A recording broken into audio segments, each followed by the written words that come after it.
और दुश्मन को पाक वतन पर मैली निगाह डालने की इजाजत नहीं दे सकते।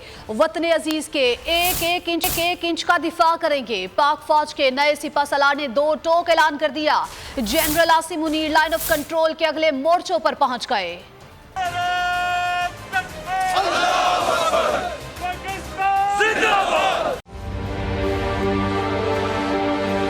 देखें, ये तो उनकी वालदा से इंशाल्लाह कराएंगे।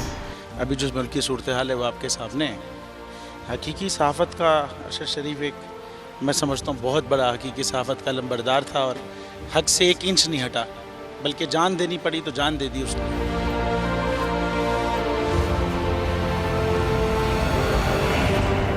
तो ये यादगार क्या हमारे दिलों में रहता है। ये तो सिर्फ एक दस्तक देती रहेगी यादगार। मैं समझता हूँ कि जो रुके तो कोहे गिरां थे हम, जो चले तो जहाँ से गुजर गए, रहे यार हमने कदम कदम तुझे यादगार बना दिया। ये अरशद शरीफ के लिए मेरे ख्याल लिखा गया है।